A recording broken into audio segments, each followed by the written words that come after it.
What is up, guys? We are live. We're talking about UFC 262. Gonna be the best bets, a full card breakdown, and the best betting picks that we'll be picking up for the entire card. We'll go through the odds, the prop bets, pretty much everything you'll want to know about the bets are going to be done in this video. So make sure you guys smash that like button and subscribe to the channel if you're new here. Goal on this video, looking for 80 likes. I'll play it conservative and say 80, but I think we can smash it past 100. We'll talk about the first fight of the night, and then we'll work our way up through every fight. We'll talk about the props, and then we'll also be talking about potential parlays to play. UFC, the only major MMA organization having events this week, so not a week that we're going to be doing the best MMA bets for the entire week. So decided to do this video instead. Saw that the prop bets were released. Let's get into it. What is going on, guys? Let me quickly look at the chat here. Ngannou versus Lewis needs to be made. Fury versus Joshua needs to be made. I hope the pay-per-views do not compete against one another, because there's one boxing event that I will have to tune into, and that's Fury versus Joshua. Granted, I'd be watching both on two screens if they do that. That would be insane. But let's talk about this first fight of the night.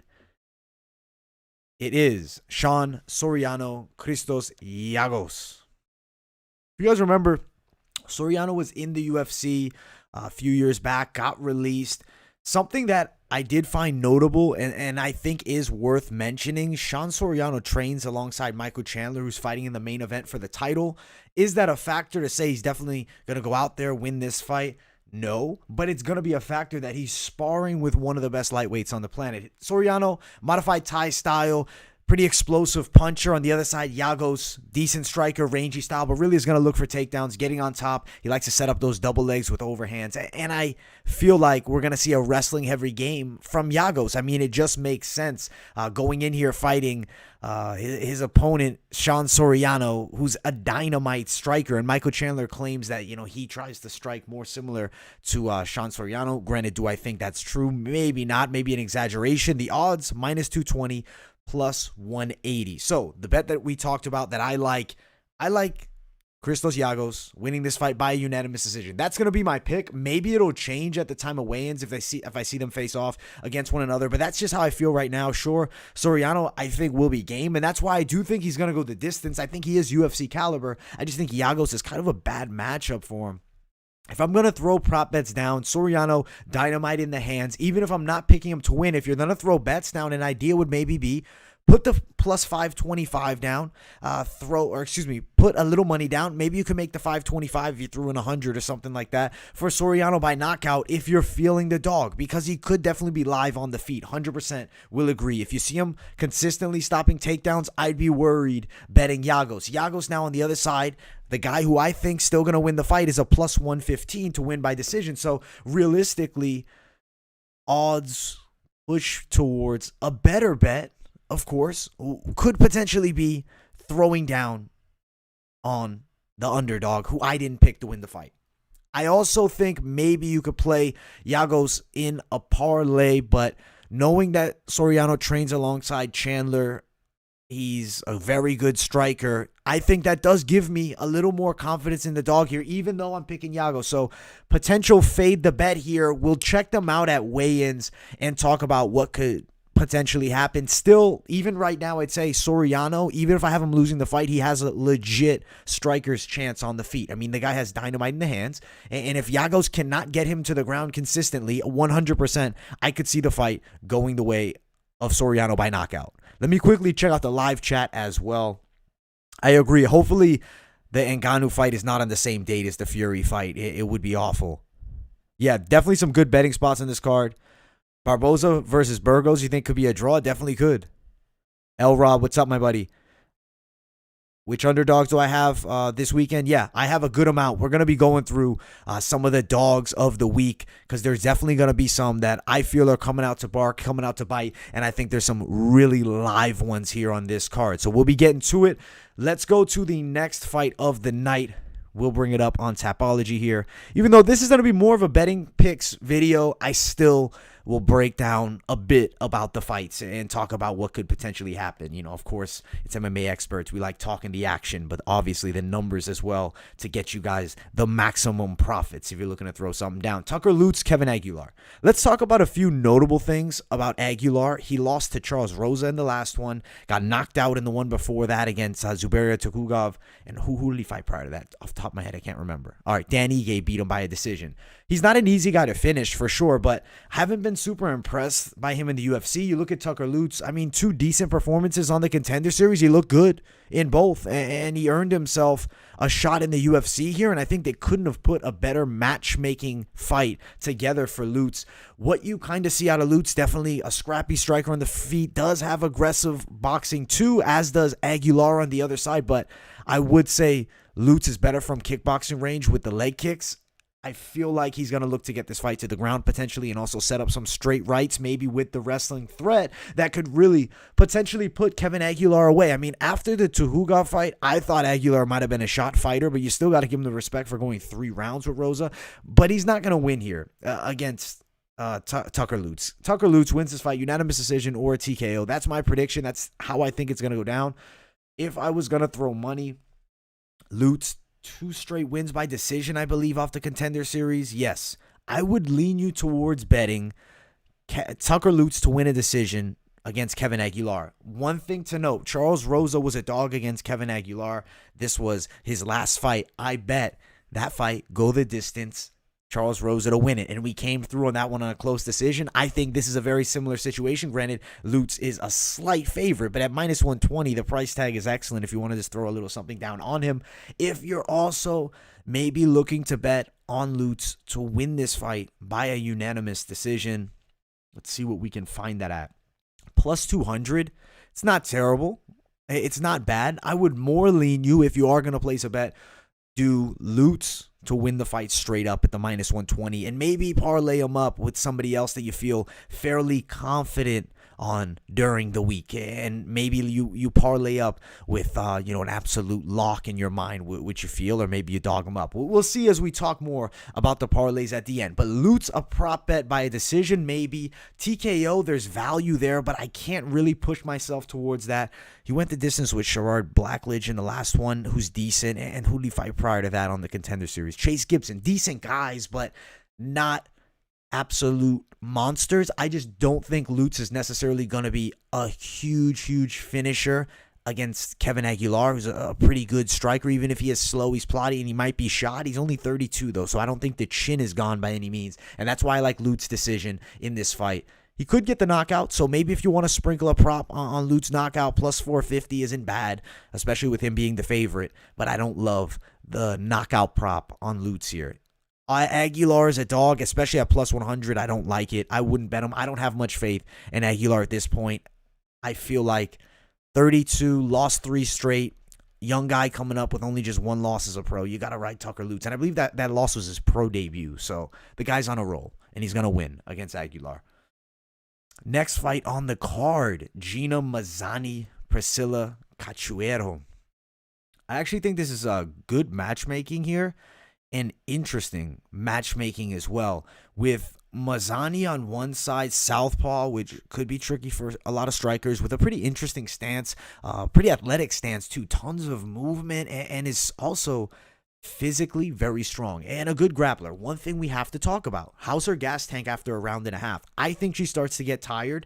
She's fighting a girl on the other side here in Cachoeira, who is an aggressive striker. She comes out wild and chaotic, looks for looping shots, and does have some proven knockout power. You look, 5 wins out of the 9 by KO. So, I mean, you have to respect the girl for the power that she has in her hands. I like the hands power from Cachoeira. I mean, knocking out Dobson's not that high level of an opponent, sure, but she put her out quick, and beating Rachel Ostovich is not that high level. So, to see a minus 200 price tag to plus 170, I think those are still accurate. It's probably going to be around there. Yeah, like in the minus 200s, I don't really feel Mazany is proven to be that good. I mean, yeah, she looked good in her last fight, but not against the most high-level competition. She's taken losses before. Outside of the UFC, comes back. Avila killed her quickly. So I'm not saying the chin is suspect, but a girl like Cachoeira definitely has a legit chance for a knockout. So if I'm a betting man and I'm looking to throw on a prop, a proven finisher, even if not at the highest level, I don't think Mazany is the highest level. Cachoeira by knockout at plus 645 might be something to consider playing with here. Might be. If it's plus 600 money, that's extremely good value. Even though she's a plus 175 dog, I disagree with these odds. It's women's MMA. And how much crazy shit do we consistently see happen in women's MMA? I'm picking Priscilla Cachoeira to knock her out. That's what I think in this fight. Mazany's decent. Maybe she goes out there and beats her, and I'm completely wrong here, but I like Cachoeira by knockout, and that's who I'm going to ride with at plus 175. She's one of the dogs of the week. I think she's a decent one, but it's women's MMA, and crazy shit does happen. So have to put that claim there to make sure, because honestly, we've seen some crazy shit happen in women's MMA. But I like Cachoeira to win by knockout against Gina Mazany. I'm not completely sold on Gina this yet, and I'm not writing off Priscilla just yet either. All right, let's get to this next fight. Jamie Pickett and Jordan Wright. And as I do get to it, I do want to double check the live chat. I see you guys been chatting it up a bit. You like Aguilar as a dog, man? At the end of the day, I'm not saying Lutz is going to be the next world champ, but I just feel like I can't throw money on Aguilar, man. Hey, Luke, cheers to you, my guy. Shout out everybody in the chat. Seaside brings up a good note. James Krause has been training Mazany. That's maybe a factor. I mean, it's definitely going to get her better. I'm still riding Priscilla here. Maybe the weigh-in recap will change my mind when we go through it. But as of right now, that's my pickup. And let's talk about this fight here between Jamie Pickett and Jordan Wright. It deserves some noting because I really think we're in store for a fun striking match. Jordan Wright on one side, very good technique for his karate-esque style, but in MMA, I mean, you've seen guys with good hands absolutely bombard him and swarm him. He just can't really deal with forward pressure. I will say the win over Ike Villanueva, he was looking pretty decent in, but granted, let's talk about Ike in that fight. You got to cut. Ike is a guy that will put it on you late and will continue to come forward, so I don't really want to. I'm not saying I'm writing off the win for Wright here, but I don't necessarily think that's a huge win. And then he gets crushed by Buckley. And if you look back on the Contender Series, he lost. He has 2 losses. Hernandez beat him quick, and Hernandez is more of a submission artist. Jamie Pickett on the other side, a pretty decent striker, went the distance with Chookagian. Man, Chookagian let us down last week. He was really slow and even kind of looked a bit slow in the Pickett fight, but just was able to outman him, outmuscle him, and maybe intimidate him. I don't know. Chookagian looked flat in that last fight, but no excuses. Jamie Pickett lost to Chookagian. I think Jamie Pickett better as far as his athleticism goes, as far as his grit, overall durability. I don't think Jordan Wright has all that much of it. I mean, the guy went down quickly in 2 fights, getting hit with clean shots. I'm not saying he's Glass Joe, but I definitely feel like Jamie Pickett by a knockout here is going to be the pick that I'm choosing between these two. I think he's going to knock him out. I think Pickett's kickboxing will get him through this fight and will get him the knockout maybe in the second round. As far as the props for this one and just the odds in general, they've been close. They've been pick'ems all week long, and I think they'll be continuing to be close unless maybe some people go watch that fight with Anthony Fluffy Hernandez and Jordan Wright. I don't necessarily think Jamie Pickett is by any means a world beater, so obviously I'd understand hesitancy, but to betting a guy that isn't great, but is decent. I mean, Jamie Pickett's a decent fighter, and I got to give him his due respect. I mean, on the scale of like average martial artist, he's amazing. But as far as UFC fighter caliber, yeah, he's towards the back end of the UFC. But he still has capable technique, and I feel like he knocks out Jordan Wright here, who's a bit chinny, and Pickett is not a chinny fighter. I mean, he went the distance with Punale Soriano. What was that? Almost less than 2 years ago. Soriano has power in the hands, legit power. And I feel like we're going to see Jamie Pickett put it on Jordan Wright in this fight. Knockout second round is my pick. If you're feeling like a Mystic Mac, maybe you want to do Pickett wins by KO, TKO, second round, plus 700. But honestly, I wish it was plus 1,000 for that price tag. Pickett wins in general by a knockout is what I like. Plus 205. Not amazing, but definitely not terrible. Honestly, though, there's so much value in picking them straight up. Maybe put them in your moderate risk parlay if you don't want to be as fearful just because Jamie Pickett, of course, as we mentioned, not the highest level UFC guy, could go out there and have a really bad performance, but he should beat a guy like Jordan Wright. That's my take on this fight. I'm going to be riding with Jamie Pickett to win by the knockout here. Hey, Seeker of Glory, I appreciate that, man. I'm happy you came through on Bellator, man. Yo, Michael, yeah, we got to take Pickett on that one, man. I think some maybe overhype on Wright. I mean, the record's really pretty, 11-1, but 2 bad knockout losses and one's now a no contest, but he still got knocked out. Let's go to the next fight of the night. And if you guys have not yet, smash that like button, whether you're watching live or on replay. I appreciate everybody for tuning in. This is a new series. It's a mix of the normal full card predictions, but more of the betting style take. We're going a lot deeper with prop bets.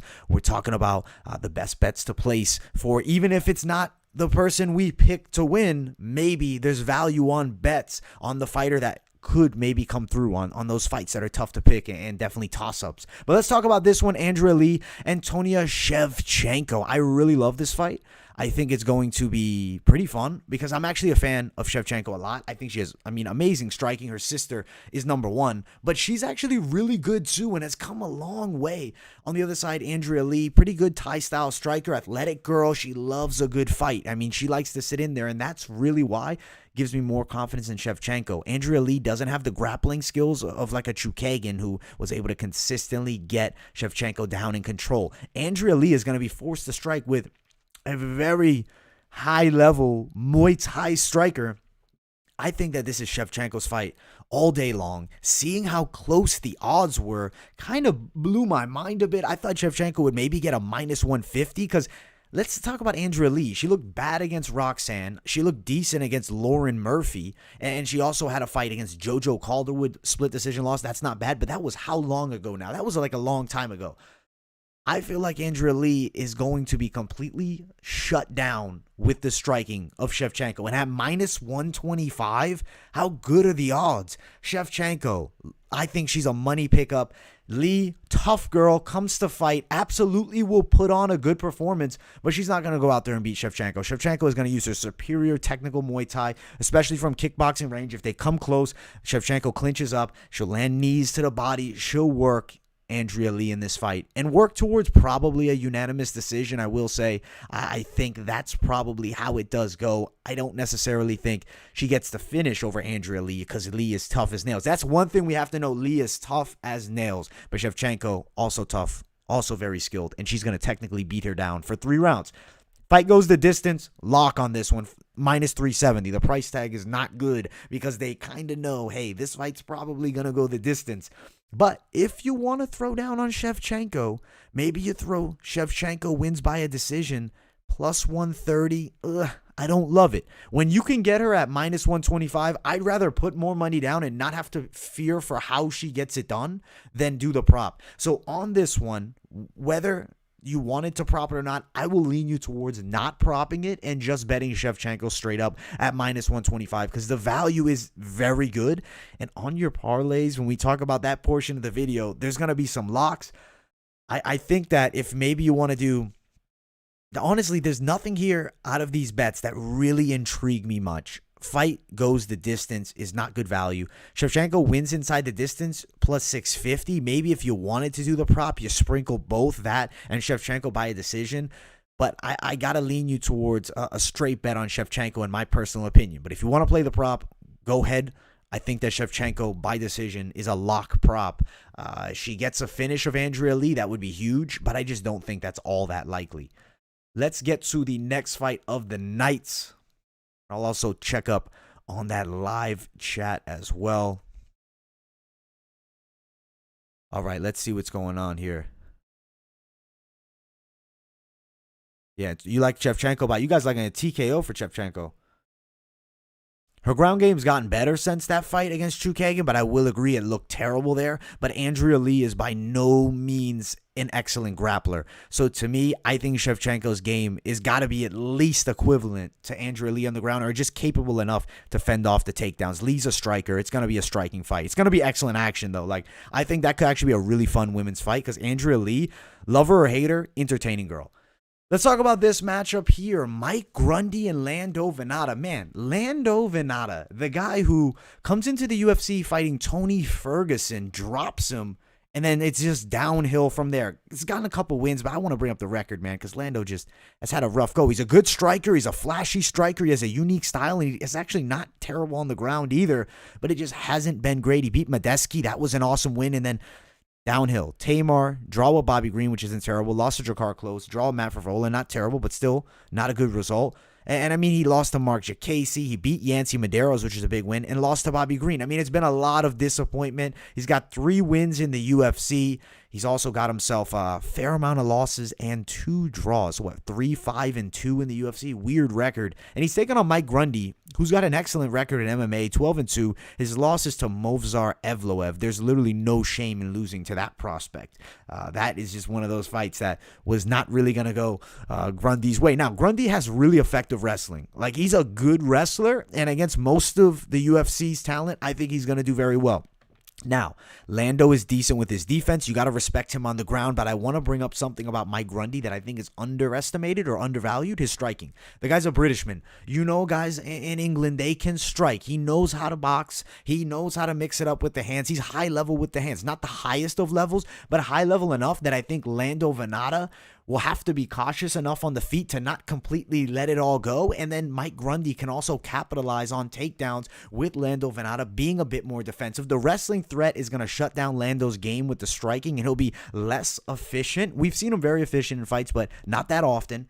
I think Mike Grundy here works towards a close decision. This is probably going to be another classic Lando fight where he loses a close fight. Maybe even could be a draw, something insane between these two, because this guy's got a lot of draws. So if there's one person that you'd say bet a draw on, is maybe a Lando Venata fight. But I think Grundy wins a close decision. I think it's a competitive fight. What are the odds sitting at for this one right now officially?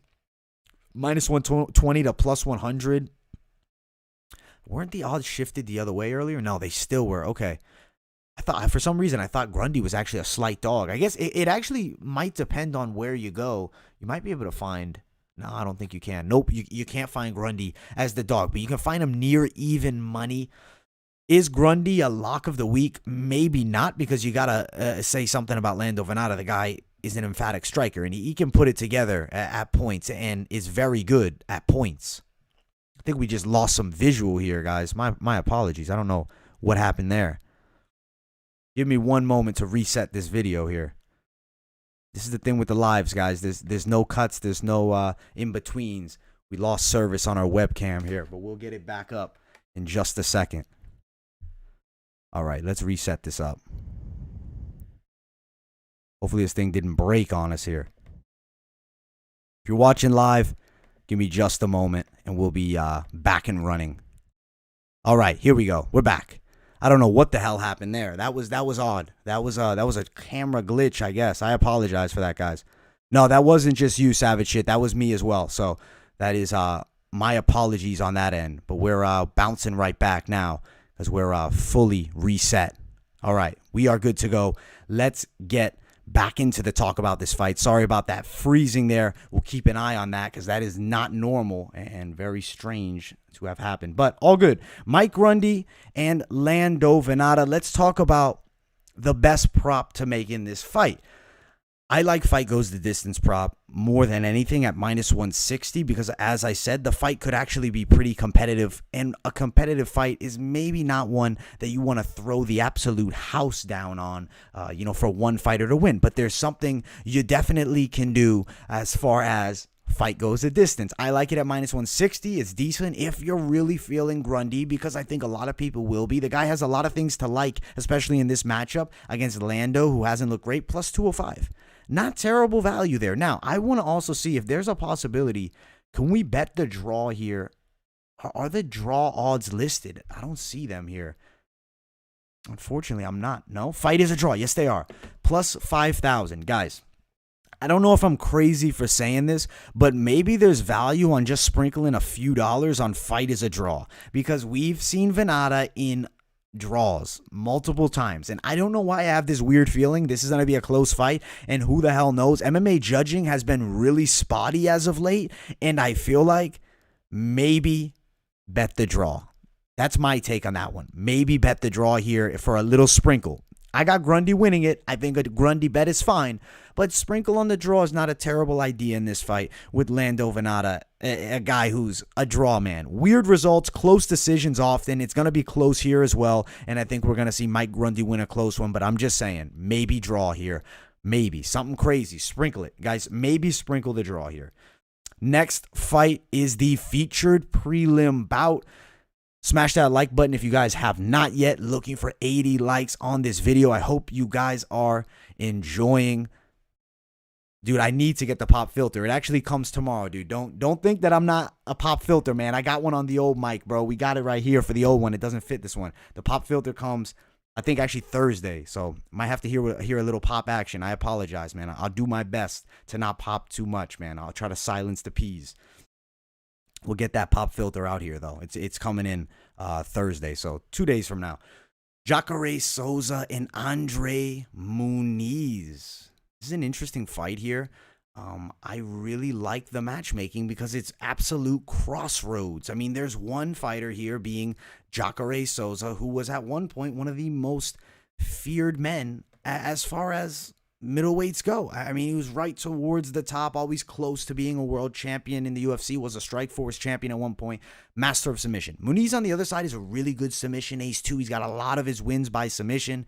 Now, I am not just on this hype train of Muniz just yet. I've seen things from his striking that I do not like. Very awkward boxing. Has decent Thai boxing and kicks from the outside, but man, the hands are very awkward. Jacare is a known decent kickboxer with pretty capable boxing. Not the most high-level boxing ever, but definitely capable boxing. So in this fight with Muniz, gotta say, at 43 years of age, or excuse me, 41 in 5 months, I still have faith in Jacare Souza. I believe he opened up as a dog. I may be incorrect on that one, but right now, 3-fight losing streak. Yes, the fight against Holland wasn't good, but close fight against Jack Hermansson. Or excuse me, close fight against Jan Blachowicz. Kind of dominated against Jack Hermansson a bit on the ground. Muniz doesn't have the offensive wrestling of Hermansson. Doesn't have as good, I think, jiu-jitsu in general as Jack Hermansson for MMA. Muniz very good at jiu-jitsu. In this fight with Jacare, I'm still going to ride with Jacare Souza. I think he's going to win it. Seeing how the odds have really started, I think, shifting, because I'm like 99% sure that we saw Jacare as the dog. I actually think Jacare could get a KO here. On the feet, I think he could put Muniz down. Maybe. I'm not going to guarantee it, but maybe a sprinkle of that. I don't know. The odds are pick'ems right now. So there's not a bad just straight up Jacare bet. I don't think you can write him off just yet. And I like Muniz. I think he's good with his jiu-jitsu, but I'm not sold on this guy being the next great middleweight. And I think that a guy's to beat Jacare, I'm not saying they have to be the next great middleweight, but they have to be pretty solid. And I don't necessarily think Muniz right now is going to be a hungry Jacare who's coming off of kind of an embarrassing loss and is probably more motivated than ever to get a win. Jacare's by no means chinny. The guy takes a ton of damage. He got caught by Holland. Weird situation. Holland is a freak of nature with his length. Muniz doesn't have that. Plus 690 Jacare knockout prop bet. The grappling might cancel each other out, and we might see a striking fight. If Jacare, he's over 40, so we're going to do the claim. We talked about it if you watch the full card predictions. Claim, yes, Jacare's chin may be shot. He may go out in one light touch to the chin. Highly doubt that. I think Jacare is still there. I think Jacare is still going to be in this fight. You look at Muniz on the other side. It's a plus 410 for him by knockout. Souza by submission, you're sitting around plus 350 to plus 900. That's rare. That just shows the grappling skill set that they see out of Muniz that is capable. I think the grappling will probably cancel each other out. Maybe Jacare gets a bit of top position, but I don't necessarily know how long Muniz will be stuck on his back for. The guy's got excellent jiu-jitsu. Granted, he's not going to really have, in my opinion, much of a chance of tapping Jacare Souza. I think Jacare's straight up bet has value in it. I think also Jacare winning this fight by a knockout prop bet has some value in it. That is going to be my prediction here. Jacare knockout. But I think that decision is very possible, and I like a straight up Jacare Souza bet. Don't sleep on the OG just yet. Not yet. I think he's still got something left in his sails. He's got a little win left in him. You guys think Jacare is going to take an L too, man? At the end of the day, I respect that you guys picking against Jacare. I don't think that it's terrible to not think he's going to win.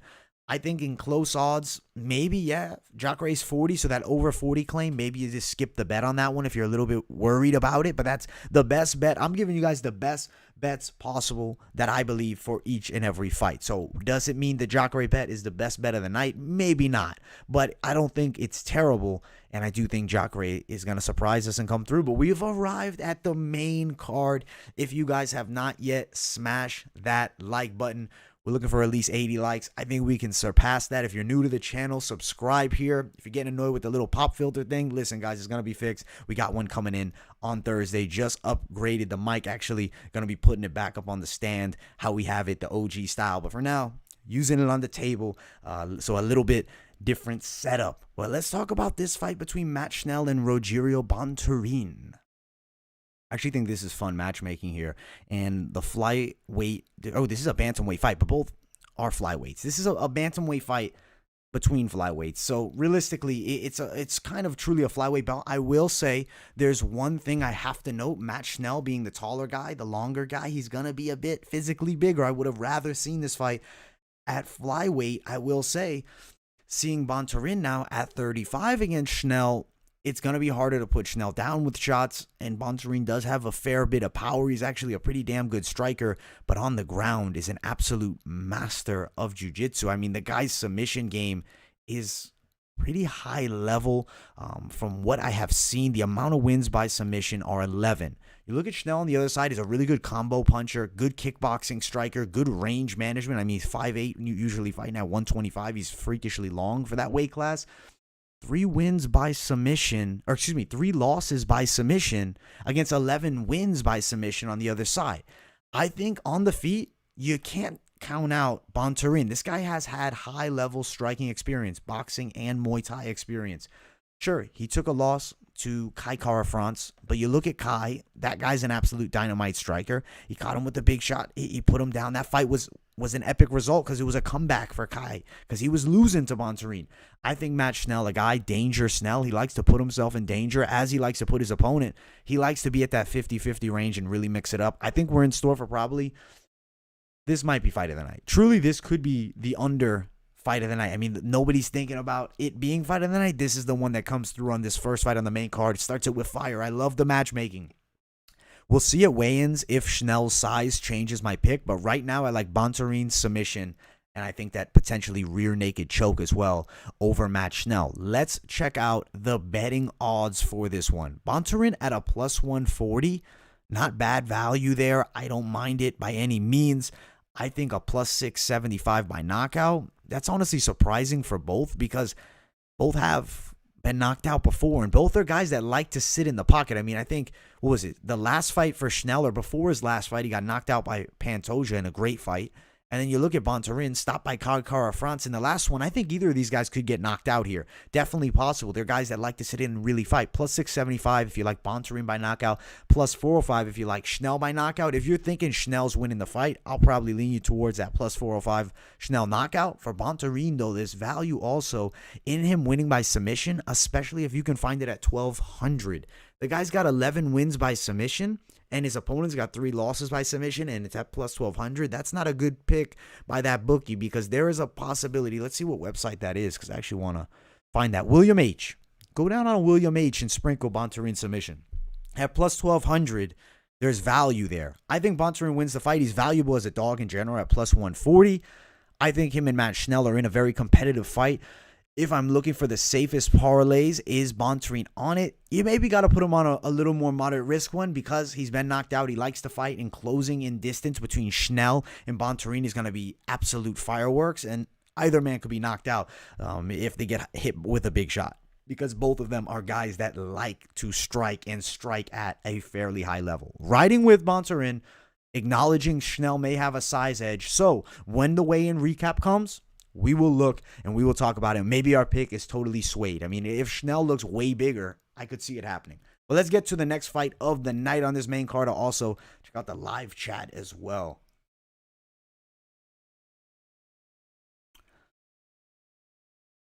You think that the fight of the night, Burgos, Barboza, or Dariush versus Ferguson, that's possible too. I think there's going to be absolute fire on this entire card. Like, I think this is going to be an excellent card.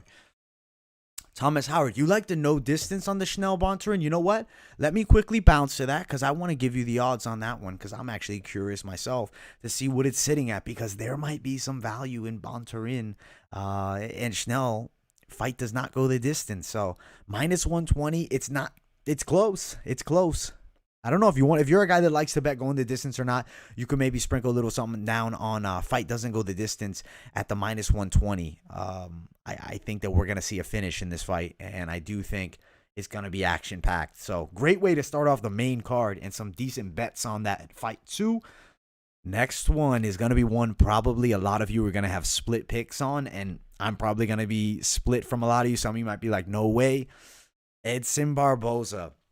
Extraordinarily high-level Muay Thai. The leg kicks are on another level. Very good with the range management, but I will say some guys that are good with their boxing and fairly slick, like Dan Ige, have gotten inside and hurt him with big punches. And, of course, Justin Gaethje and whatnot, but that's upper echelon lightweight. This is featherweight division, so the matchups are a little bit different. His chin has looked fairly solid. I mean, we haven't seen, besides obviously the loss to Gaethje, he hasn't been put out. He's been put down once with Ige, but he looked like to recover fine. I don't think the chin of Edson Barboza is gone just yet. I think he's fairly durable. Burgos on the other side is proven durable, very durable. I think that Burgos is really going to look to make this a firefight with Barboza. Barboza needs to be a bit cautious to completely oblige. I do think his leg kicks here on Shane Burgos could maybe play a little factor on slowing Burgos down. I think either way, we're going to see a really competitive fight. I think it's going to be action-packed striking for the entire 3 rounds. Of course, some of you said you think this could be fight of the night. It absolutely could be. I think it might be too. I think there's so many fights that might be fight of the night's card. I just think this is one of the most potentially action-packed cards we've had. It's going to be excellent. I mean, granted, our last UFC 261 was insane, but it's going to be a great card. Shane Burgos, Edson Barboza. I'm going to lean towards the dog in Edson Barboza. I still think he's got some fight left in him. Yes, Burgos is good, but has beaten decent names. Granted, the win over Cub Swanson, but even by a split, that's pretty valuable. You know, beating Cub, he's a veteran of the game. Amir Khani, both of them beat. Granted, the TKO on the side of Burgos. Granted, Amir Khani really gassed in that fight versus Burgos. I think against Edson, he was actually better, and Edson still beat him. Granted, that doesn't matter. Shane Burgos is excellent. Edson Barboza is excellent. It's 2 of the most entertaining strikers / best strikers at featherweight, and I think Edson Barboza wins the decision, chops down the legs, and I think we are looking at a straight firefight. The props on this fight really could be tricky because we just have to realistically acknowledge this fight is a toss-up. I like the +115 dog bet. If you like Burgos at -135, I mean, it's not a bad bet. Like, so if you disagree with me and you want to put on Burgos at -135, I wouldn't shame you for it because the value is good and it's a competitive fight. And with strikers, anything could truly happen when they're both at a very high level. Burgos by a TKO +420. Barboza to win by a KO or TKO +385. So it's going to be around the +400 range, around the +420 range for Burgos. Fight goes the distance, -155, so somewhat expected to go the distance. It is understandably so. 2 very high-level strikers. They're going to need to be cautious at points or somebody's getting seriously hurt here. Fight doesn't go the distance, +130, +125, around that mark. I doubt either of these guys submit the other. I would be absolutely shocked if that happens. If I'm going to throw a bet down and I have to prop it, I like Barboza on a decision, but I don't love the bet of that personally, even though, I mean, it's not going to be terrible value here for a Barboza decision at +275. Burgos by decision +200. I personally like the straight-up dog bet of Barboza, but also I do think if you want to play the Barboza decision, that's fair and understandable. And if you like, on the other side, Burgos at +200 by decision could work too, but I really think striking fight, personally, I lean you towards just betting them straight up. But if you want to play some props, those are the best options that I see. I think Barboza decision at +115, a ton of value. You can find them even higher than that at +119, depending on what bookie you're going to be using. I got Barboza winning this fight, and I do think we are in store for an excellent bout. I really do. I think that this is going to be fantastic. I don't really, to be honest, I like both guys a lot. So as a fan of the sport, I don't really care who wins. I think that it's going to be action. As an analyst, as a guy who breaks down the fights and a betting man, I think Barboza edges him out just slightly. But Burgos could put him away. We have to acknowledge Burgos has serious factors. So if I'm betting Edson Barboza, I'm betting smart because I do acknowledge Shane Burgos, absolute dynamite striker. It's one thing if Barboza was Khabib, absolute wrestler, looking to hold, take down, and beat the hell out of their opponents and work towards submissions or a TKO. Sure, that would be more confident towards Khabib. But Barboza, no, he's a striker, and it's a 50-50 striking match, even though I have him winning. Got to give you guys the realistic expectation that could go either way when you have high-level strikers mixing it up on the feet. Now, interesting that this is the featured bout of the night, Vivian Arujao and Katlyn Chookagian. I think it's because at 125, Arujao is kind of like the next one. Like, I mean, outside of her, I don't really, off the top of my head, I can't think of somebody I'd give a title shot to off a win.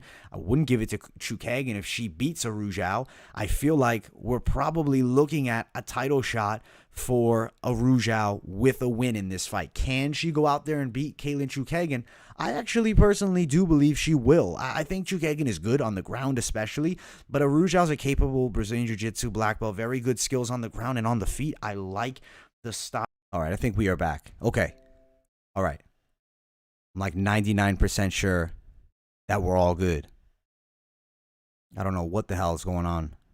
We just had a couple of computer glitches, but should be good to go. And I think we are 100% reconnected. Just double checking here, but I'll be back to the video in a second. Yep, we're good to go. All right. Chookagian Arujao, as I was saying, I think Arujao's a really live dog. I wouldn't bet Chookagian personally. I think she's decent and has a really solid skill set, but women's MMA is crazy. I'd rather throw dog, and I feel like Arujao has the style to beat her. I like Arujao to win. If I'm throwing the props down on this one and I'm trying to play with a couple of bets, plus 120, there's some value there straight up. I got to lean you towards Arujao decision. I don't know necessarily if we're going to go see a knockout. I mean, less likely, a lot less likely for me to expect Arujao to knock out Chookagian. Andrade hit her with a huge body shot. I don't think that happens here. I think Arujao works towards a decision, and I think that's how she's going to win it. So if I'm throwing down on a prop, again, don't really love the women's MMA props especially, but at plus 215, maybe some value there for Chookagian on the other side to win by decision, minus 105. So that's how they're thinking she wins. There's a lot more value at Arujao at plus 215. So just note that Arujao, not a terrible pick there. Fight goes to decision is minus 380. It's expected to. Bad judging aside, I got Arujao winning. But at the end of the day, crazy judging does happen. The fight could be looking like it's going our way and then totally twist and turn and go the complete opposite direction. I still think Arujao is good to go here, but it's women's MMA. That's note, women's MMA. So that's one of the warnings on this one. Women's MMA is crazy, plus 120. Maybe throw a little something down. Maybe put her in a riskier parlay if you're looking to play some dogs. But I think Arujao is going to come through for us and get the W. I am riding her, and I would bet, if I'm going to bet her a prop and I have to throw a prop, I'm going to Arujao decision at plus 4. Excuse me, what is it at? Plus 215. But realistically, I would just bet straight on Arujao at plus 120 and throw a little something down on that. I think there's some value there, and you don't have to worry about if she has the greatest performance of her life and puts Katlyn Chookagian to sleep. We've gotten to the co-main event already. That was pretty quick. I feel like we've been kind of flying through this. I've had some weird little issues with OBS Studio here, but everything is all good. We're here now. We're at this co-main event. I will quickly check up on the live chat. Chookagian, you think the fight goes the distance is a safe one? Yeah, I think fight goes the distance is also probably on that one. Out of all the bets you can do, probably the safest to go. Guys, we're at the co-main event. Smash that like button. I appreciate everybody for tuning in, whether it's live or on replay. The new series that we're bringing, it is pretty much like the full card predictions, but we're going to take it even a step further. It's going to be full in-depth betting picks. And of course, as I said, we're still going to talk about the matchups a bit. We have to, you know, MMA analysts, we love the sport of MMA, but of course, we're talking more about the numbers and the money that could be made. Tony Ferguson, El Cacuy, Beneil Dariush. I love this matchmaking. I love this fight. Beneil Dariush, I really like Beneil. I think he's an excellent mixed martial artist. He's good on the ground. He's good on the feet. Of course, has been knocked out a few times, but it's, if you've gone 5 fights without being stopped and without being significantly hurt. I did say something about Jakar Close badly hurt him. Not badly hurt him, but Jakar Close stunned him. We'll meet at stun, because I had some people saying, no, he didn't really badly hurt him. So you are right. It was a stun. He stunned him. Has been on an absolute tear. 1, 2, 3, 4, 5, 6. Has looked incredible since that loss to Alexander Hernandez, which was kind of BS. Hernandez goes for the glove touch and then hits him. Not a fan of that type of shit. Tony Ferguson on the other side. Let's look at his past few fights. Absolute dog shit dominations. He has not looked good. He has not.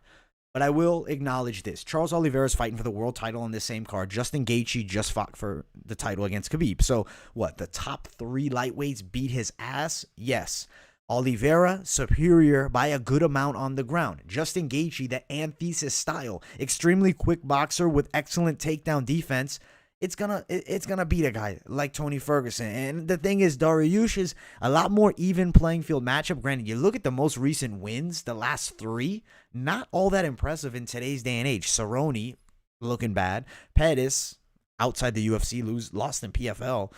Kevin Lee, talking about fighting Mike Perry. If you guys watched that video earlier in the day, I was totally surprised at that potential matchmaking, but whatever. That's besides the point. We are talking about Beneil Dariush fighting against Tony Ferguson. Let's talk about some of the best bets real quick. We'll also give my prediction. It's a hard one for me to pick, to be 100% honest with you guys. I feel like Tony Ferguson can still win the fight. I feel like Tony still has something left in him, but he looks like absolute dog shit, and I don't feel confident telling you guys to bet Tony Ferguson. I really do not. Even if I will talk about some possible plays on Tony, but I'm not telling you to do it. I'm leaning. Right now, I'm 50-50. I really want to see them face off at weigh-in. So I'm going to note this right now. Note this, guys. So make sure you tune into that weigh-in recap the night before the fights. I feel like Tony Ferguson, at his absolute prime, beats Beneil Dariush. But I really also feel like Tony Ferguson could be on a serious decline and on his way out of the top 10. I'm going to lean myself towards Tony, not you. I'm not trying to lean you guys towards Tony. I'm going to wait till the weigh-in recap to actually place any bets on this fight because I want to see them face off.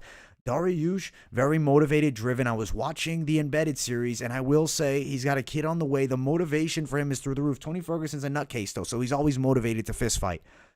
I like this fight, TKO for Ferguson at plus 530 if you're looking to play Ferguson. This is not my recommendation. This is if you're looking to play Tony Ferguson at plus 530. That's a lot of value to come back at you. Dariush has been finished before, but he hasn't been finished on this absolute tear, looking incredible.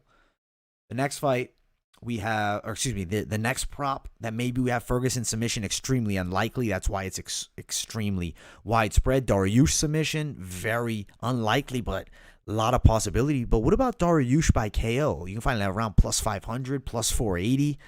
I don't know about a bet on either guy right now. But one bet that I do like is fight doesn't go the distance maybe. I don't know why I'm feeling like we might see a finish in this fight. Like, both these guys are going to come to fight. Both have really entertaining styles. Both have been hurt in fights. Both can bring it. Beneil Dariush looks at an all-time high. Tony Ferguson looks like might be an all-time low, but at one point, this man was the boogeyman of the weight class, and we have to still acknowledge the skill set could still very well be there. Plus 130 for a fight doesn't go the distance. That's actually the bet I'm going to lean you towards right now, guys. As I said, pick Tony Ferguson, the full card predictions. It is subject to change when I see them face off. I need to see how Tony Ferguson's body looks after the weigh-ins. He hasn't been looking great. And if he looks like an old man, it's probably going to lean me towards Beneil Dariush. But as of right now, picking up the dog, Tony Ferguson at plus 160. If you want to bet it, sure. Don't be stupid, though. Tony Ferguson hasn't looked great in his last 2. That's a warning. And you look over 35. That's another warning. Beneil Dariush, on the other hand, first kid on the way, looks poised in his prime. You know, the more I talk, the more I lean myself Dariush. So, fight doesn't go the distance is the bet I like the most here. I want to see them face off, and then that will truly give me a different take on this fight. That's my thoughts there with this co-main event, which is an epic one. Like, I'm so excited for this entire main card. Honestly, this entire card overall. Great action. UFC vacant lightweight championship on the line in the main event. Let me quickly check out the live chat here and see what's being talked about. All right, never bet women's MMA, Thomas Howard says, even though you're thinking of Shevchenko. Honestly, bro, I just say bet women's MMA with extremely high risk. Like, so have that in your mind when you're throwing the money down. You could get bit in the ass on this one. Like, seriously bit in the ass. Tony does look motivated, exactly. I think Tony looks motivated, but I will agree. Beneil's on that great win streak, right? You think Tony is done, he's too old? Could be. Take down Tony Ferguson and out-grapple him. Can he do that, though? Does he have the skill set to out-grapple Tony Ferguson? Of course, Oliveira makes it look easy, but Oliveira is a special fighter. Oliveira is here. Like, Oliveira is amazing on the ground, and he's fighting in the main event. So let's actually just use that topic to get towards this main event. Make sure you guys smash that like button if you have not already. Subscribe to the channel if you guys are new here. MMA experts. We cover all things MMA. If you're into one championship, we got those predictions released already. Unfortunately, man, one championship does not consistently deliver with betting props. But that doesn't matter. We're talking about UFC. I'll look at the live chat real quick. Beneil has, he does have top-notch wrestling and control, but I can't sleep on Ferg just yet. We'll talk about that fight even more so after that weigh-in recap, because that is truly going to be a telling thing as they face off and how Ferguson looks out there. But let's get to this main event. Charles "Du Bronx" Oliveira versus Michael Chandler. Okay, factors that we have to acknowledge favor Charles Oliveira. He's 5'10", with long limbs, and he's skinny. In positions, submissions with chokes, very, very much so, could be a factor. Chandler, usually a guy that uses his explosiveness to get out of positions that are threats for him on the ground. At least throughout Bellator he did. When I followed Michael Chandler for a long-ass time now, let's quickly look at his record. As a big Bellator guy, I mean, Michael Chandler I was interested in seeing him go to the UFC years ago. Okay, I tuned into Michael Chandler for the first time. I think, honestly, I don't know if it was the Held fight or if it was the first Eddie Alvarez fight. And I heard of this guy. This is early days of Bellator, right? This I don't even know what channel it was on back then. Were they on MTV back then? It was early days of Bellator. He beats Eddie Alvarez, shocks the world. And I'm like, who the hell is this guy? Goes on a tear. He beats Eddie Alvarez again, but gets robbed. He probably edges out Will Brooks, but gets robbed. Loses to Will Brooks by a legit TKO, and then has been on a tear, of course. A couple losses along the way, injury, weird stuff. Early stoppage against Patricio. Granted, he did go out for a second, and we got to give Patricio's respect. That guy's a monster. Still, this is a different Michael Chandler. Michael Chandler in the UFC looks more poised and motivated than ever. We got to acknowledge he's training with an excellent team. He's training with Sanford MMA now. He trains with Henry Hooft, who's an incredible coach. This matchup here at dog money 2. Michael Chandler has a way to make it work with the hands. He closes distance and lands big shots. Yes, Charles Oliveira's tear has been incredible, but there are guys who have beaten him. Granted, they haven't beat this Charles. This is Charles like 3.0. This is the next level Charles Oliveira. I will acknowledge it. But I have to bring up one factor. Against Kevin Lee, if you guys remember, I believe it was towards the end of the second round, Lee was starting to land some decent punches with his boxing. Lee is not at the level of Michael Chandler with striking. Michael Chandler finds a way to get inside the distance and land big shots, and even against a taller man, against Charles Oliveira here, being taller by 2 inches, longer by 5 inches with a 74-inch reach, I think Michael Chandler is going to find a way to get the knockout in this matchup, guys. Now, I will acknowledge if Chandler tries to wrestle with Oliveira, you might as well kiss that belt goodbye, because I think Oliveira, if given an opportunity, could most definitely lock up a submission on Michael Chandler. Even though the excellent wrestling of Chandler and the proven efficiency of his submission defense, I do not advise anyone in the lightweight division, maybe outside of Khabib or maybe Islam Makhachev, to go to the ground with Charles Oliveira at this point, because you need to be extraordinarily cautious. Chandler gets it done with the hands. I think he closes distance, lands big punches, and I think he somehow gets a knockout of Charles Oliveira. I think he gets it done with an overhand right. That's going to be like my Mystic Mac pick. Who really knows if that's going to truly happen, but I do think he wins the fight by knockout, and I think he sets it up very well. At plus money, I'm betting Chandler. I have confidence in him. I think he's going to come through for us, but I will acknowledge Charles Oliveira is amazing. Literally the two most deserving guys, in my opinion, to fight for the world title. Granted, I understand Chandler's UFC resume hasn't been great, but outside the UFC, it's elite level.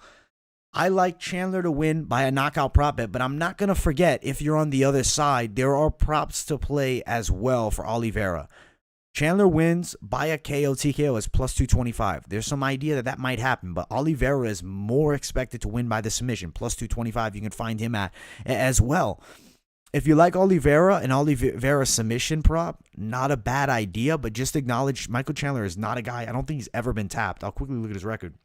I'm 99.9% sure. Never been submitted, ever. No losses by submission. Granted, has he fought a guy at the level of Charles? No, absolutely not. Never fought a guy with that style of grappling or anything like it. No. He hasn't, and I acknowledge that. But I still think Chandler's going to get it done. And it's a hard fight, and I think it's going to be an action-packed fight. I think it's excellent matchmaking at the highest level of the sport. I got Chandler winning the fight. I like a Chandler knockout prop bet, plus 225. I think Oliveira by submission is not terrible at plus 225. All right, let's start looking at these.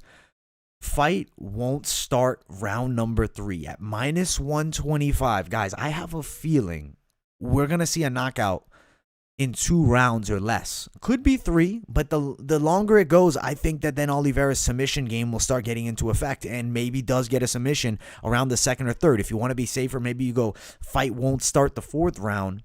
I doubt the fight goes 4-5. I think this fight going the distance, I don't think it does. Fight goes to decision is a +275. It's not expected to. These guys are proven finishers, and I think that we're going to see a finish here from Michael Chandler. But I will acknowledge, of course, if Oliveira pulls off a submission, would I be absolutely shell-shocked and would I be heartbroken? Really, no. I like Oliveira as well. He's actually probably both these guys of the lightweight division are my top 3 favorites to watch. I mean, maybe, honestly, probably top 5 because there's some excellent talent. The lightweight division overall is probably one of the most action-packed weight classes. Whoever wins this fight won't really be a huge disappointment to anything besides my wallet if I'm throwing money down on Chandler, which I intend to put some money down on him at the plus money. He's also in incredible shape. The physique of Chandler is a special thing. His physical strength is a special thing. His size is... I think Michael Chandler is a genetic freak at this point by the way he looks because, I mean, nobody has the physique like that and also a pretty damn serious gas tank, and he's pretty muscle. I mean, he's not muscle-bound, but he's pretty muscly. I think Michael Chandler wins this fight and he gets a knockout in 2 rounds or less. That's my pick for this one. The bets can go all over the place. I know a lot of you probably going to have a different pick. Let me see what the people are talking about in the chat here.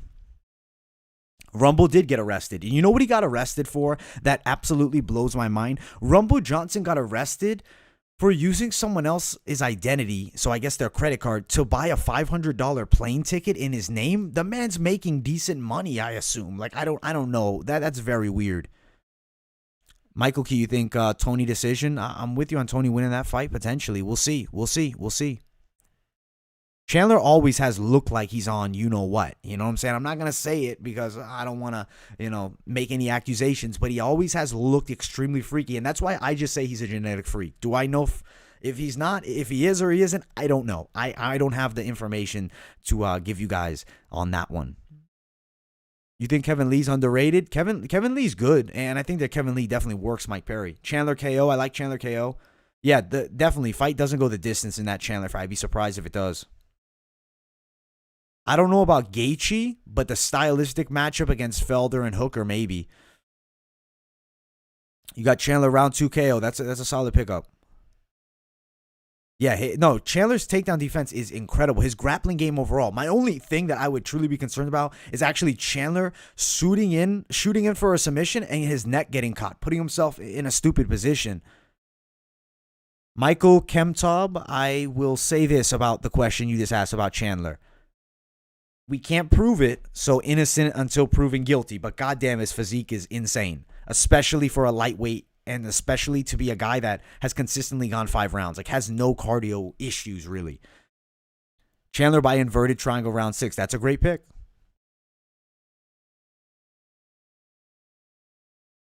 Does Chandler? I don't think he gasses in the 4th or 5th. He's gone the distance before in Bellator.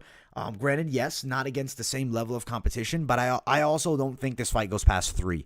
I really think it's very unlikely that this fight goes past 3. I think this is a fight we see a finish probably in 3 or less, maybe in the 1st. Yeah, a lot of people were saying that Chandler wouldn't come because of USADA, but he's made it because of USADA. He's still here. So either maybe there's a way around it that he's found, or he's a clean guy and we're just making speculation because the guy's an absolute genetic freak. I don't know. It could be either. Definitely, maybe. I don't know. I can't give an absolute promise on that one, but one thing I can do is talk about the potential parlays to play for this card, because there's definitely going to be some really interesting ones. Let me quickly pull up the live chat on my phone here so I can see what you guys are talking about. Yeah, Chandler definitely has had more rounds than Oliveira going to the 5th. Oh, you think? Yeah. Oh, I think he'll beat Alaquinta now, but Alaquinta beat him twice. That man is all hard work and dedication. Yeah, definitely possible, man. Definitely. All right, let's talk about the props. Okay, I like Jamie Pickett, even though he's a lower level guy, and I like Tucker Lutz to the plus 250. I'm planning on playing this one myself. I will throw a little something down. I'm not going to go absolutely insane, but I do think it could definitely deliver here, and we could get some solid winners on really close odds. Now, let's take these guys off and let's talk about some of the other matchups. If you're looking for a dog that you want to play, maybe you're feeling Bontorin, maybe you have him winning, but as I said, I'm not going to advise you to bet Bontorin until the weigh-in recap comes out, and we'll go through the bets all over once again. So right now, I'm not going to be touching the Matt Schnell-Bontorin fight at all in any of my parlays just yet. We'll talk about that on the weigh-in recap. Do I like Lando? Who do I feel like I like? I think Arujao at plus 120 is going to get it done over Chookagian. And I also like parlaying that up with the Michael Chandler for the world title at plus 373. I think there's some decent value in that, and I think we could get both of those dogs to hit. But it's women's MMA, and of course, women's MMA comes with a lot of inherent risk. Maybe you like Jamie Pickett better at minus 110. You can get it for plus 310, though. I mean, the money is still great betting on some of these lower guys, but I mean, Tucker Lutz should put on a dominant display over Aguilar, at least in my expectation.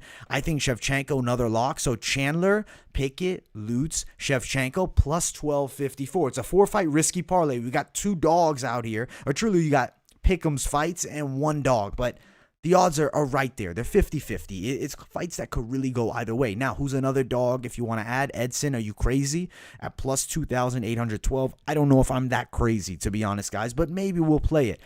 Is there a name that I feel like I would bring in? I'm gonna skip Cachoeira at least for now, because at the end of the day, over 40 definitely is a factor that could kill your parlay. If you want to bet them straight, that's one thing, but I wouldn't have them relying on my parlay sitting on there and making me nervous. I think the Grundy fight, maybe minus 120. Does he get the win by decision, or does it be a draw? There's some weird outcomes on this card. There's a lot of money to be made, I feel like, on a lot of the props and the straight bets. There's definitely some parlays to play, but I feel like there could be some weird outcomes on this card too, especially looking at that Lando Venata Mike Grundy fight. So this parlay right here, say medium level risk, or maybe even moderate to high level risk, just simply because you got Tucker Lutz, who's unproven in the UFC, but really should put a dominant display. He really should put a dominant display on Kevin Aguilar.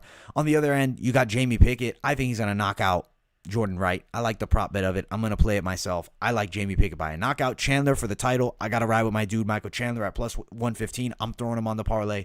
Shevchenko at minus 125 should be pretty solid and high level of success money here. And then Mike Grundy at minus 120 is someone that makes me more nervous, so I'm going to take him off for the moment. Now, Christos Giagos, as I talked about, yes, Michael Chandler trains alongside Soriano, but I do feel like Giagos should be able to get the win here. But do I have supreme confidence to throw him on the parlay? A little bit less, because I'm going to be 100% honest. If Soriano is training alongside Chandler, his takedown defense has got to be improving at a fairly high rate. Like, it has to be.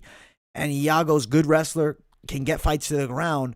Maybe Soriano goes out there and puts him to sleep. So I'm going to skip that one. This is the parlay that I'm liking right now, to be 100% honest. Michael Chandler, Jamie Pickett, Tucker Lutz, and Antonia Shevchenko. If you don't like Chandler in the main, you skip him. Jamie Pickett, Tucker Lutz, Shevchenko. And if you're willing to risk MMA, women's MMA, Vivian Arujao at plus 120 for plus 1286. I think these are some potential bets.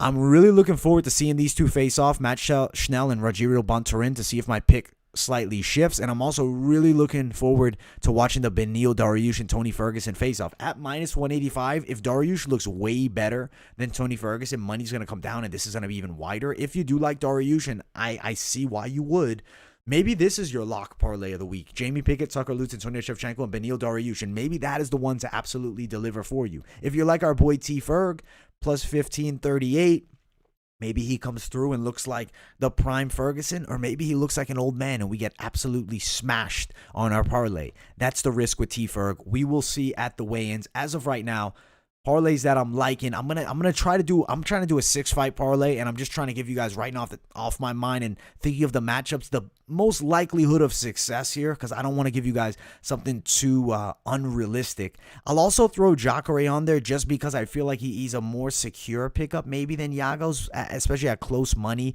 and if Soriano's on fire and goes out there and puts a beating on him. So let's say you put Jamie Pickett at minus 110, Tucker Lutz minus 120, Shevchenko minus 125, Chandler plus 115, and then Cachoeira at minus 110. But for you people that I know are not going to do that 40 or over clause, I'm going to take them out real quick. And honestly, I'm going to have to put Giagos with him. I'm going to bring Giagos on. I think stylistically he's a good matchup to beat Soriano, especially on short notice. No matter how hard he's training, of course, the embedded's getting in my head a bit because they're talking about how he's training with the best and he's training alongside, potential future world champion Michael Chandler. And then we're also going to throw Chandler on there.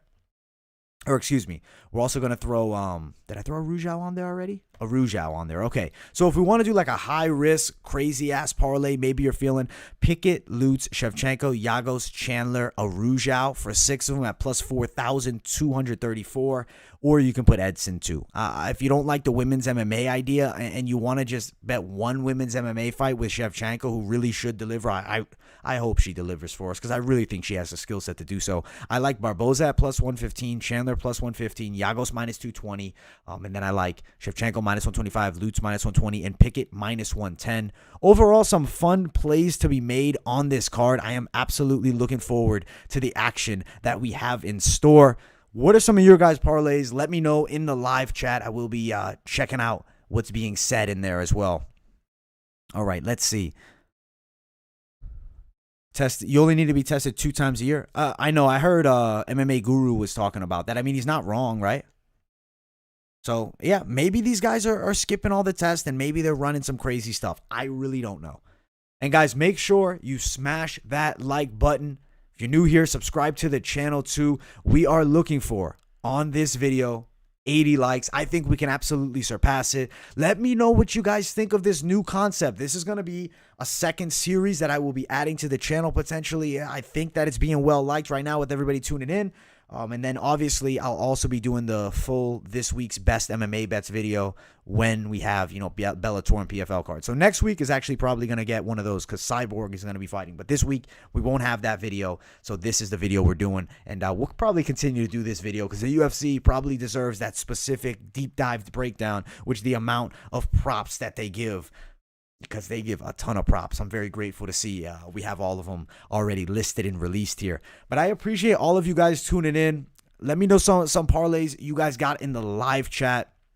I got a couple minutes here I'll be staying on for, and then I will be sliding out of here. I appreciate you all for being here, though, and tuning in to this late night live chat.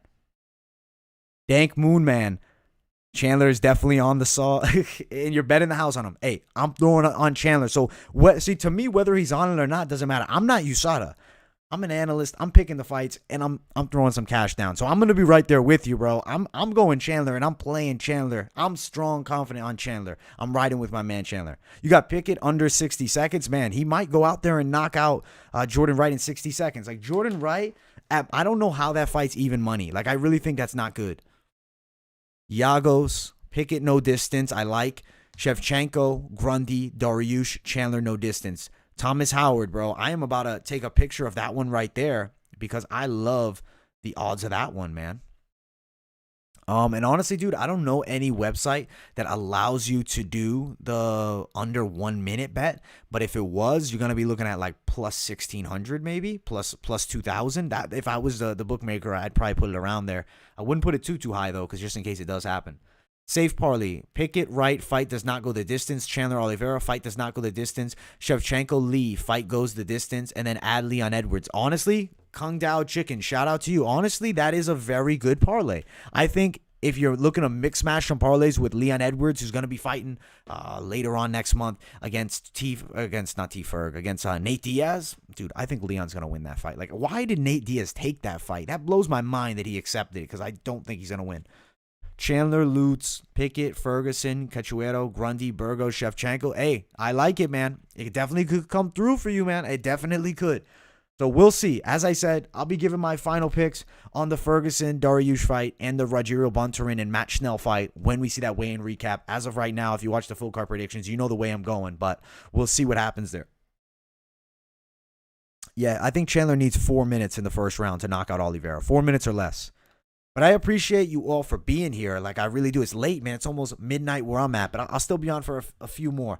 Who do you think is the parlay buster of the card? Dude, I just have a feeling that it could be the fight between Mike Grundy and Lando Venata if you throw Mike Grundy down. On the parlay that you threw, though, I don't really I feel like you're going to smash that parlay. Like, I think that the parlay that Kung Dao Chicken, I think the parlay you threw to me is a money parlay. Like, I just took a picture of it because I think it's a money one. Like, that's a really good pick, and I think that you're going to succeed big time on that one. there's one fighter that I'm worried. I mean, the Burgos Barboza fight's going to be chaotic. Ferguson, Beneil Dariush is going to be chaotic. That could definitely happen. You think Lutz, Thomas? Hey, if Lutz is disappointing, man. Any predictions for the LFA card? So as of right now, I don't think the odds are out just yet. And I'll throw a main card prediction video for the LFA. I don't necessarily love doing the undercards because to find footage on some of these people, I'm like looking up their Facebooks and whatnot. You don't think Shev is a lock here? Might not be. I don't know. I like her though. I like her to win. Women's MMA, you can't say anything's a lock because women's MMA is chaotic. But I think that she's gonna win. Mystic Gohan, Giagos, Pickett, Shevchenko, Chandler, Ferguson, Burgos, Grundy, distance. I like it. I think that's a money pick too. Mystic Gohan, that's a good one. Guys, let me know what you think too of the new mic. Do you prefer when I have the stand up here or do you prefer it right here in front of me on the desk? I'm getting that pop filter though. Comes in on Thursday for real. And then I'm also getting a piece for the stand if I want to throw it back up there. You got Chandler so far? I think Chandler's a good pick, man. I'm riding with my boy Michael Chandler. Add Chandler, no distance to all your bets. An easy hedge. Yeah, Thomas Howard, I'm with you, dude. Chandler is going to knock Oliveira out, and he's going to put his name really on the map. A lot of dudes that don't follow Bellator, man, they have this, like, narrow view that it's only UFC, and they don't see how good Chandler is. Oliveira is amazing, and I totally acknowledge that, but goddamn, Michael Chandler is an amazing fighter, too, and I cannot wait to see those two animals face off on Saturday. Absolute action is going to be. But all right, guys, that is probably it for this video. We've already been here over an hour. I really appreciate everybody for tuning in. Make sure that you all smash the like button. Goal is going to be 80 likes on this video, but I really would love to see triple digits and hitting that 100. Mike in front is good. It feels more personable. Kung Dao Chicken. I appreciate that. Honestly, dude, if you guys like that better, I'll definitely keep it like this because honestly, it's super comfortable and I don't have to deal with the setup or anything of that stand. But yeah, guys, let me know what you think. You can let me know in the comments too if I'm already signed off the live stream by the time you see this, what you think of the mic. I appreciate all of you for being here. Smash the likes. Subscribe to the channel if you're new here. Keep it locked in at MMA Experts. You know we're covering all things MMA. Thank you all so much. And I will see you all in the next video.